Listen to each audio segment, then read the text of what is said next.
Hey friends, thanks again for joining me here at Mr. Mark's Classroom. My name is Mark Jones, and I want to tell you, as school is winding down and getting closer, I'm not sad.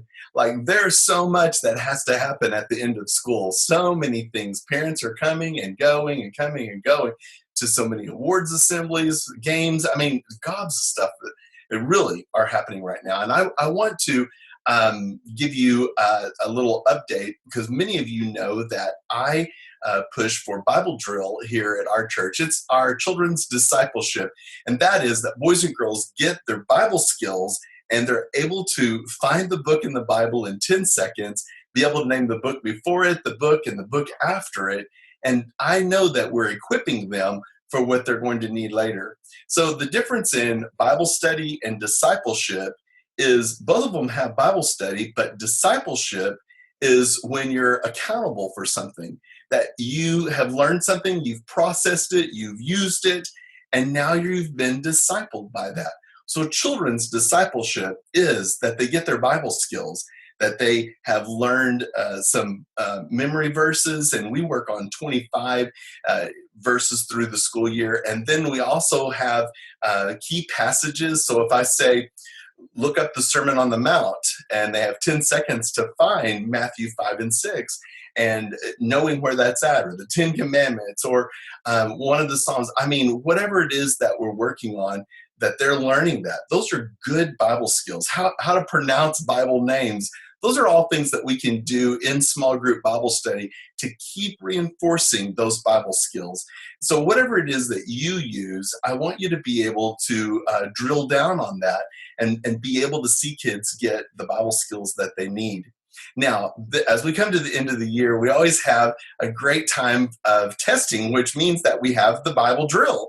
And you're asked these 25 questions, and if you get, or calls actually, and if you get 20 of them correctly, then you get to have a jacket at our church. So it's a really nice jacket, and it says Bible drill right on there with a patch. And some kids have gotten it for the second year, and they're adding the next patch or put it on the sleeve, whatever they want, because they have really excelled and done well. So we do that kind of thing with our third, fourth, and fifth graders. Sixth grade move into the student ministry, but other churches have sixth graders participate, and we wouldn't hold sixth graders back. They could come and be a part if they want to be in Bible drill again at the end of the year. It's just a little bit disadvantaged since they haven't been walking with us, but some of them have done it, and they've done really well. Now, I have learned that not all the kids wanted to do the memory work, but they like finding things in the Bible very quickly. And so we've created like a baby step that if they want to do the sword drill, which is just finding things in the Bible, then they can do that. And so we even have that at a state level. So if you get 12 correct in the church, you get to move to the area. And for Oklahoma City, that's our area. You have to get 16 correct to move to the state Bible drill. And that's where the sword drill and the Bible drill happen. And of course, the Bible drill gets this gold medal. I mean, it's kind of a big deal. And the Bible drill does, but the sword drill doesn't get that. But they really are doing awesome. And I love to see them go and be able to participate in that. Take lots of pictures. The families and stuff can celebrate, and we always go for pizza and stuff afterwards. It's a big deal. So I want to just tell you a little bit about the sword drill in case you want to be teaching your kids these books of the Bible, trying to find it in 10 seconds and be able to name the book before it, the book, and the book after it. We just introduced it through the year by divisions. So we started with the first 5 books of the Bible, the books of law. And then we moved to the next 12. Maybe we did that for 3 weeks, and then we practiced the next ones, the next 12, maybe for a month. But each time we would move on. So that was the books of history, and then the books of poetry, and then the books of major prophets, and then finally the books of minor prophets. So if you were counting them, there's 5 divisions in the Old Testament, 5 divisions in the New Testament. And in the Old Testament, there are a number of books that are 5, 12, 5, 5, 12. And so it's easy to remember when you start paring it down and looking at all of those. So I challenge you to start looking at those and practicing them with your kids, just one division at a time, and they're learning the books of the Bible. So some of you may have learned how to find the books of the Bible with the song. Like you can name all of the books of the Bible because you can sing it. Well, I've learned that you can't find Ephesians in 10 seconds if you have to sing it all the way to Ephesians. So that's why we learn it by divisions and being able to look at 3/4 of the Bible is Old Testament, just the back quarter is New Testament, and be able to pare it down quickly and find it. And so in the sword drill, there are 12 questions that are Bible books, and you have to find those in 10 seconds. And then if you want to find a Bible verse, the next 12 questions are Bible verses, and the Bible verses have to be found in 20 seconds. Really, let's see you try to find a Bible verse in 20 seconds. It's really a challenge because you have to search through all those numbers and page turns, and 20 seconds goes by pretty fast. But you know what?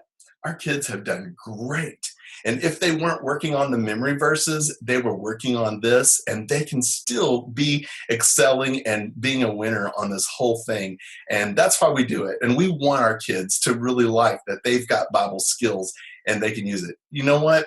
If they grow up without Bible skills, they won't be able to feed themselves spiritually. They need to be able to find things quickly and be able to take that in.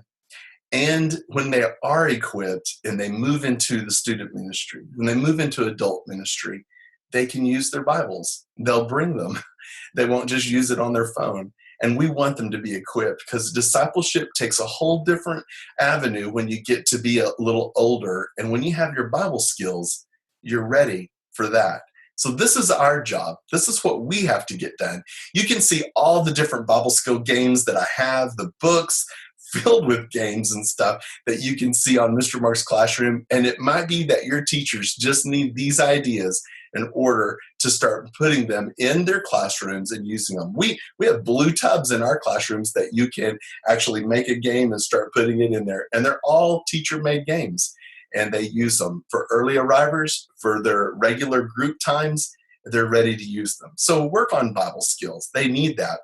Matter of fact, with Classroom Swag, it's our newest publication that we send out the first of every month, and it's got 20 pages of great ideas. And several of those ideas, I know there are 2 pages that are Bible verse games and the other one's Bible book games, and there's 2 on each.